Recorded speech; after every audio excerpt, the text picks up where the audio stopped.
فرماتے ہیں کہ پچھلے زمانے میں ایک بادشاہ تھا جو غیر مسلم بھی تھا اور بہت ظالم بھی تھا. اس کے دور کے جو اہل ایمان تھے اس کے ساتھ بادشاہ کی جنگ ہوئی, بادشاہ کو شکست ہوئی, اللہ پاک نے ایمان والوں کو فتح دے دی, بادشاہ کو قید کر لیا گیا.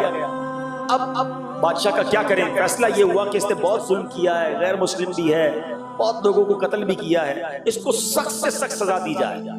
کیا سزا دی جائے؟ کہ ایک دیگ لائی جائے اور اس بادشاہ کو اس دیگ میں ڈال دیا جائے. ایسا ہی ہوا, دیگ لائی گئی, بادشاہ کو دیگ میں ڈالا, آگ لگا دی. جیسے جیسے دیگ گرم ہوتا گیا بادشاہ چیختا گیا. اب اس نے کیا کیا کہ اپنے خداؤں کو بلانے لگا, اللہ کے سوا معاذ اللہ بتوں کو پکارنے لگا. بہت دیر تک پکارتا رہا, کسی خدا نے جواب نہ دینا تھا نہ دیا. اب اس کو ریئلائز ہوا کہ میں ہی غلط تھا, مجھے تو ایمان لے آنا چاہیے تھا, اللہ وحدہ لا شریک ایک ہے. اب اس نے کیا کیا, گویا دل کی آواز سے رب کو لبیک کہا, کہتا ہے لا الہ الا اللہ, لا الہ الا اللہ. اب اللہ کو پکارنا شروع کر دیا, اللہ اکبر. یعنی اس نے گویا دل سے یہ کہا کہ اللہ میں حاضر ہوں, شرک چھوڑتا ہوں, تجھے اپنا رب مانتا ہوں, آج کے بعد تیرا ہر حکم مانوں گا. اب پتہ کیا ہوا, جیسے اس نے لا الہ الا اللہ کہنا شروع کیا, حضرت بکر بن عبداللہ فرماتے ہیں ایسی بارش ہوئی ساری آگ بجھ گئی. اب تیز آندھی چلی, ایسی آندھی چلی کہ دیگ اڑنے لگ گئی. دیگ اڑتی ہے, بادشاہ اس میں موجود ہے, لیکن اس کی زبان پر لا الہ الا اللہ, لا الہ الا اللہ جاری ہے. اڑتے اڑتے وہ دیکھ کسی اور بستی میں جا کر گری. جیسی بستی میں گئی, وہ بستی بھی غیر مسلموں کی. جب مشرکوں نے سنا کہ لا الہ الا اللہ کون کہہ رہا ہے, وہ تلواریں نکال کر آ گئے. جب بادشاہ کے قریب پہنچے حیران ہو گئے, اڑتی دیگ میں بندہ آیا ہے, کوئی پہنچا ہوا لگتا ہے, کہ تمہارا ماجرا کیا ہے؟ اس نے کہا میں بھی مشرک تھا, میں بھی غیر مسلم تھا, مگر جب اس آگ میں ڈالا میں نے رب کو دل سے پکارا, رب نے مجھے نجات دے دی. جب سب بستی والوں نے یہ سنا, پوری بستی کلمہ پڑھ کر مسلمان ہو.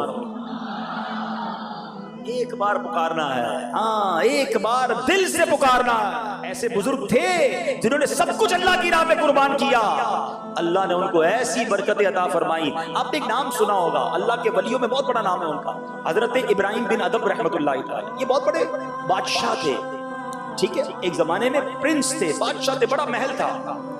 ایک بار کیا ہوا, اس محل میں ایک شخص اندر آیا تو لوگوں نے روکا, اس کے درباریوں نے روکا کہ آپ کون ہیں, کیوں جا رہے ہیں؟ کہا مجھے اندر جانا.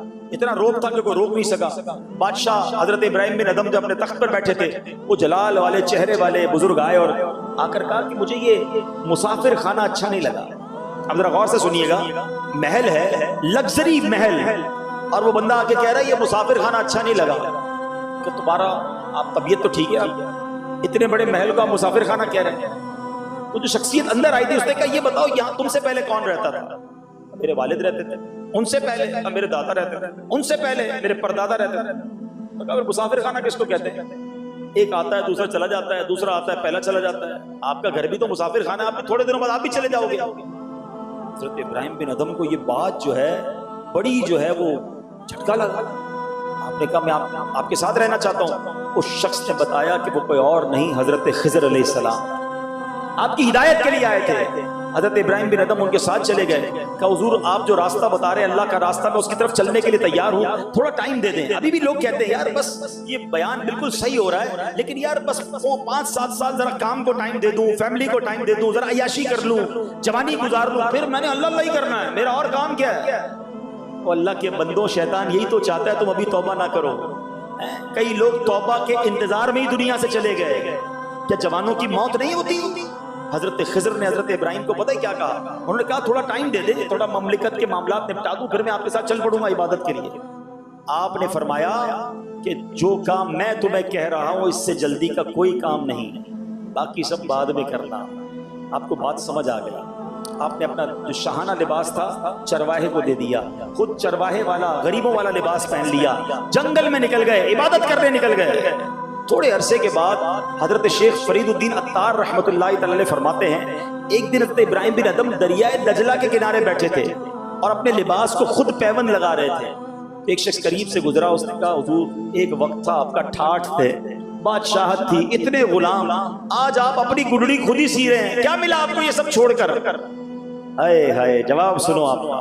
حضرت ابراہیم بن ادم نے کیا کیا, آپ کے ہاتھ میں ایک سوئی تھی جس سے آپ گدڑی سیرت ہے. آپ نے سوئی اٹھا کر پانی میں ڈال دی, دریا دجلہ میں ڈال دی, اور فرمایا اے مچھلیوں میری سوئی نکال کر دو.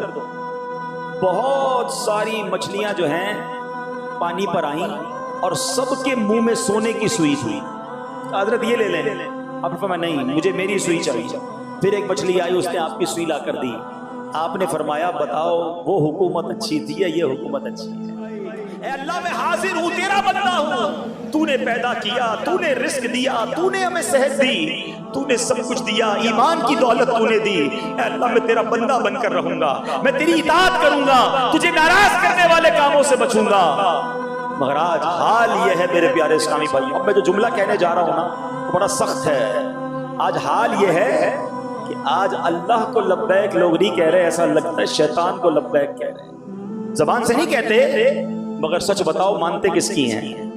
صبح ہوئی, رب کا حکم تو فجر پڑھنا تھا نا, تمہاری فجر قضا ہوئی, تم نے اللہ کی بارگاہ میں لبیک کہی, شیطان کی پاس کہی لبیک. ظہر ہوئی, تمہاری ظہر قضا ہوئی, تم نے کس کو لبیک کہا؟ رحمان کو یا شیطان کو؟ تمہاری مغرب قضا ہو جاتی ہے, عشاء قضا ہو جاتی ہے, جھوٹ بولتے ہو, حرام کماتے ہو, حرام دیکھتے ہو. سوچو جو گناہ کرنے والا یہ کس کو لبیک کہہ رہا ہے؟ افسوس یہ ہے کہ اگر پورے دن میں ہم اپنے اعمال لکھیں نا تو ایسا لگتا ہے دل میں کئی بار شیطان کو لبیک کہہ رہے ہیں, اللہ کو لبیک نہیں کہہ رہے. اللہ کو لبیک کہنے والا اس کی نماز کیسے جاتی ہے, وہ حرام کیسے کمائے گا, وہ جھوٹ کیسے بولے گا, وہ ظلم کیسے کرے گا, وہ ماں باپ کو کیسے ستائے گا, وہ شراب کیسے پیے گا, وہ جوا کیسے کھیلے گا. نہ کرو ایسا, اللہ کے ہو جاؤ, اللہ یہ ساری دنیا تمہاری کر دے گا.